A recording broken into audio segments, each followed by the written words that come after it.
Well guys, this is it. We've put a bit of work into this over the last few weeks just to make it look pretty. It hasn't had a good long run for maybe 3 or 4 or 5 years, so let's hope it'll get me down to Melbourne. We're going to Albury today, so 400 or 500 k's if it all goes. Alright, well I've got it going again. Sounds like it's about to die. Had to do the...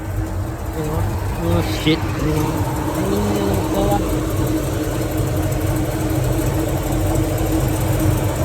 Playing around with the float level first, now just the roadside idle just to keep it going. It's got a terrible miss, so I've broken down 4 or 5 times and I'm still just opposite Minamara Golf Club.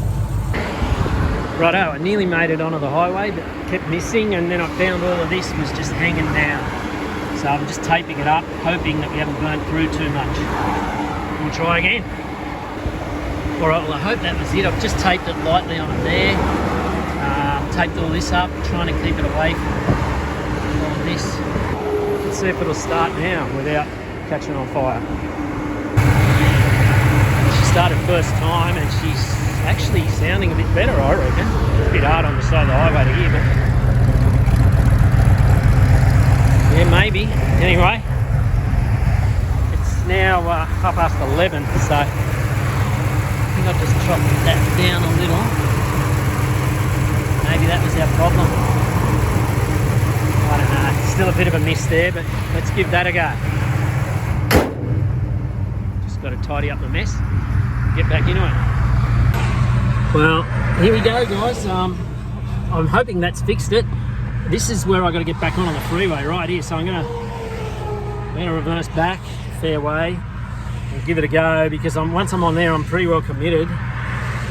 We could have problems because everyone's coming along at 110 k's an hour. So we'll reverse right back, see how she goes. If she coughs and splutters, I'll pull her up again. But here we go. Let's see what happens. Sorry, I'm not going to film it, but I'll let you know how it goes. So, end of day 1 on the delivery from Kiama to Bruny Island, Tasmania. And yeah, still in Kiama. Few little issues.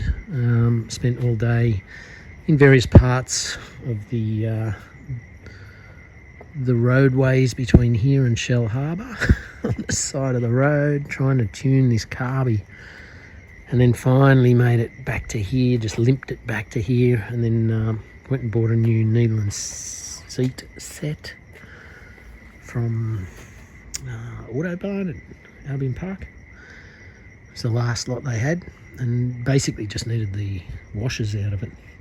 And anyway, tweaked it again, adjusted it again for about the 50th time, and looks like it's going to go.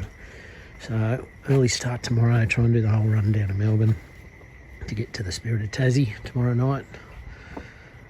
Fingers crossed the old girl will start and run. I don't want to push it, it just needs to be able to drive safely. G'day guys, well it's day 2 of the delivery to Tassie and I'm still in Kiama, but battery's charged and full here. Where are we? Somewhere down there. And I've recharged my battery a little bit, so that's good.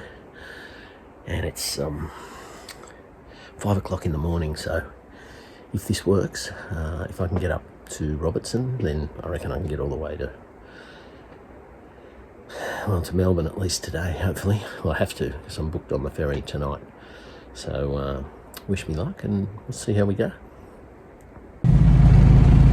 So it's pitch black. I don't know which way the camera's facing, whether it's facing at me or at you, but I'm making it, or outside, I'm making it up the hill to get up to Robertson, coming up Jamberoo Mountain Road in first gear. I've had the air filter off 4 times and just tweaked the carby float bowl level just a tiny bit more fuel each time. As soon as I started coming up this hill, didn't like it, but it's actually going okay now. I'm in low range or whatever it is, the bottom gear, and as long as it keeps doing this, I'm just going to keep going with it, and I'll if I can get up the top here and then yeah, just basically drive it a bit like a manual, use the gears so I'm not working the engine too much, then I reckon I can get there. If I can get to El Rey's coffee shop, that's my first thing. So I'll just cruise on up. Lucky I'm doing it now because there's been no traffic. Well guys, she's coughing and spluttering. I've had a piccolo coffee and mocha all in one hit just to smash that out. And she's at a state of basically starved for fuel or flooded, and very little in between. It's like you just got to feather the accelerator. As long as I can just maintain pace. I've just got through Mossvale, and I'm hoping to get out onto the highway. It's friggin' freezing, and this thing hasn't got a heater or anything, but I'm hoping that just the heat of the engine will warm me up. But yeah, probably have a few hiccups. I pulled up to get coffee and it just died on me, and I had to once again adjust the fuel float. So I just tweaked it, gave it a little bit less fuel then, because coming up the hill I had to give it more. I was stopped on this hill coming up Jamberoo Mountain in the middle of the night. Ridiculous. But anyway, well guys, we're making progress, sort of hovering between 100 k's, dropping down to 80 k's on the hills. I've literally got maybe 3 mils of play between, off idle to a little bit of acceleration, and then after that it just bogs down. I'm guessing it's too rich. So yeah, I'm basically just following the trucks and coming up to a bit of a long climb here, so we'll see how we go. But we are getting there. I think I've got about 650 k's to go. I think if I can't make it up this hill, I'm just going to back off the fuel a little, because I think it must be running a bit rich. If I can't put any accelerating at all, then it must be, if I'm doing that, it must be flooding it, I imagine. So anyway, cruising along. It's not terrible, like 80 k's. I've got a big Ronnie Finney Moores B double in front of me, so no big dramas. I tried to get past him once, but I got past him, but he overtook me. So I don't want to stuff him around too much. But anyway, we're just cruising along, and yeah, fingers crossed this will maintain its capability until I get in towards Melbourne, and then I don't know how busy it's going to be and how I'm going to manage that, but let's just get some miles under our belt and worry about that when we get. Well, you wouldn't believe it, I made it by just limping all the way to Albury, hardly touching the accelerator, and we've worked it out. What a dickhead I am. I bought a new air filter for it, and it obviously doesn't have the capacity to allow enough air through, because now I took the air filter off sitting in the car on the seat next to me, and it's driving like a normal V8. It's bloody beautiful. It is so cool. I'm just driving along with the traffic, still only doing 90, but if I wanted to do 120, I just bloody put my boot into it, and away we go. Oh my goodness, I can't believe it. We're back, baby. Anyway, I'm going to overtake someone for the first time on the trip. Oh, unbelievable. So, leaving Albury should make Geelong, and at least now I'll be able to get on the Spirit at Tassie. God, I was dreading trying to get on there without breaking down. I was talking to Fitzy, and he said, just try running it without the air filter on it. It'll run leaner, so you shouldn't get as much drama with the flooding. And I just cannot believe it. Like, it's instant. You take that off, you start her up, she starts like a normal bloody V8, and she drives like a normal bloody V8. This is more like it. Cruising along, easily doing 100. Could be doing 160 if I wanted. Well, just because I had the wrong air filter on. Anyway, a bit of a bumpy road, but I'm just going to sit on 100. I've got about 260 k's to go. I'm in Victoria now, I think. Yeah, so, yeah, what's it saying there? There's a sign saying Melbourne's 260 k's, so yeah, happy days. Woo!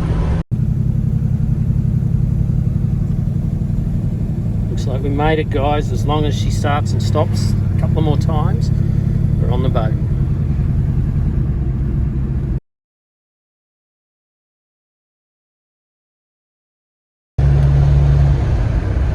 Alright guys, well we made it. We're off the Spirit of Tassie. She started first time and just purred away. Amazing what a difference it makes if you're not smothering the air intake with a shitty, useless, brand new air filter. I'll have to have a look at that and see how I've stuffed up so badly, and maybe I need to do a bit more homework when I'm buying you know, air filters and things like that. Anyway, just left the Spirit of Tassie and we're heading down to Hobart and then on to Bruny Island. So living the dream, and time for a good hearty breakfast, I reckon. The food down here is second to none.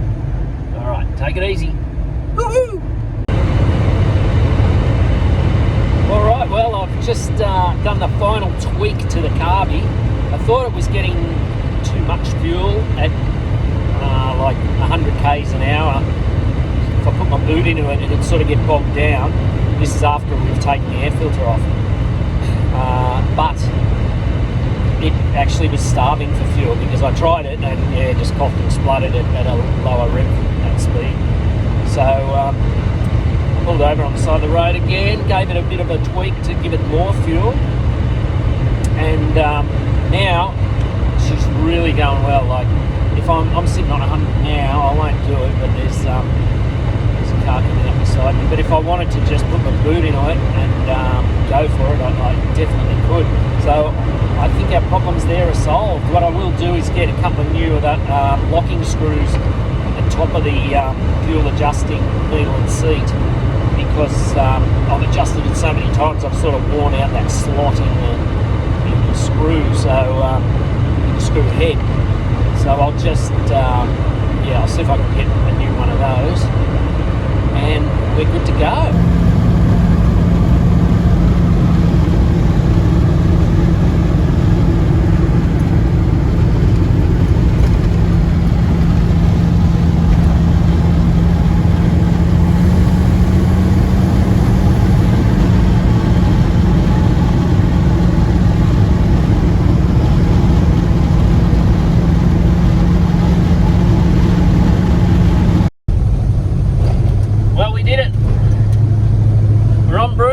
Driving an old Holden ute down a dirty, dusty old road. How good is it? I don't know if you can see out the back there, but it's like she belongs here. So a few more windy turns and she'll be getting parked up, and now I just got to build a shed to put her in, and then the loving will begin. Whoop, car coming, look out. Yeah, but yeah, get a decent shed, give us some real proper loving, make her into something really nice. Just so glad that we've finally got the delivery done. I've been down to the registry and got the club plates and everything sorted, so so yeah, it's all done and dusted, and it's just time to park her up. Thanks for watching Down Under Projects.